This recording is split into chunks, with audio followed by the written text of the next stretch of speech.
ఎంకిపల్లి సుబ్బిచావుకు వచ్చిందన్నట్టుగా తయారైంది గ్రేటర్ హైదరాబాద్ నగర పాలక సంస్థ పరిస్థితి. హైదరాబాద్ ను విశ్వనగరంగా తీర్చిదిద్దేందుకు రూపొందిస్తున్న ప్రణాళికల అమలుకు అవసరమైన నిధులను జీహెచ్ఎంసీఏ సమకూర్చుకోవాలంటూ ప్రభుత్వం తీసుకున్న నిర్ణయం బల్దియాకు శాపంగా మారుతోంది. తాజాగా నష్టాల్లో ఉన్న గ్రేటర్ రీజియన్ ఆర్టీసీని విలీనం చేయడంతో ఆ ఆర్థిక భారాన్ని తగ్గించుకోవడానికి జీహెచ్ఎంసీ అప్పులు చేస్తోంది. గ్రేటర్ హైదరాబాద్ పరిధిలో ఆర్టీసీ బాధ్యతలను తీసుకోవాలన్న సీఎం కేసీఆర్ ఆదేశాలతో జీహెచ్ఎంసీ నెత్తిన బాంబు పడ్డట్లయింది. కక్కలేక మింగలేక ఆ భారాన్ని మోస్తోంది.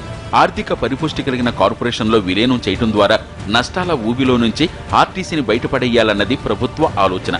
అయితే ఆ నిర్ణయం జీహెచ్ఎంసీకి ప్రతి నెల తలనొప్పిగా మారుతోంది. హైదరాబాద్లో ప్రజా రవాణా వ్యవస్థలో 95% వాటా ఆర్టీసీదే. కేవలం 5% మంది మాత్రమే ఎంఎంటీఎస్ పై ఆధారపడుతున్నారు. గ్రేటర్లో 28 ఆర్టీసీ డిపోలు ఉన్నాయి. ప్రభుత్వ అద్దె బస్సులు కలిపి నిత్యం 3800 తిరుగుతుండగా వాటిలో 33 లక్షల మంది ప్రయాణిస్తున్నారు. సిబ్బంది వేతనాలు, ఇంధన వ్యయం, నిర్వహణ ఖర్చులతో పోలిస్తే ఆర్టీసీకి వస్తున్న ఆదాయం తక్కువగా ఉంటోంది. దాంతో ఏటా గ్రేటర్లో ఆర్టీసీకి 150 నుంచి 160 కోట్ల నష్టం వాటిల్లుతోంది. దీంతో తెలంగాణ ప్రభుత్వం గ్రేటర్లో ముంబై తరహాలో ప్రజా రవాణా వ్యవస్థను కార్పొరేషన్కు అప్పగించి లాభాల బాటలో నడపాలని నిర్ణయం తీసుకుంది.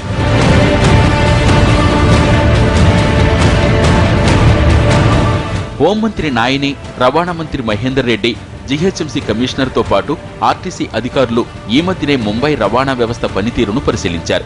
ఆ బృందం ఇచ్చిన నివేదిక ఆధారంగా ప్రభుత్వం ఈ విలీనానికి శ్రీకారం చుట్టింది. విలీనం తర్వాత కమిషనర్ను ఆర్టీసీలో డైరెక్టర్గా ప్రభుత్వం నియమించింది.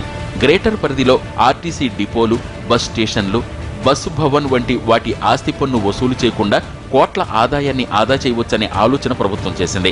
దాంతోపాటు బస్సు బేల నిర్మాణం, రోడ్ల నిర్వహణతో పాటు బస్టాపుల్లో ప్రకటన ఆదాయాన్ని బల్దియా ఖాతాలో వేసుకునే విధంగా విలీన విధి విధానాలను రూపొందిస్తున్నారు.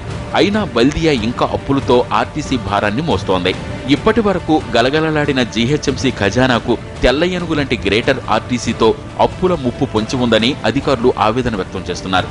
అయితే సీఎం కేసీఆర్ స్వయంగా ఆర్డర్ వేయడంతో ఆర్టీసీకి నెల నెల నిధులు కేటాయించడానికి ఆస్తి పన్ను వసూళ్లను ప్రతి నెలా చేపడుతోంది.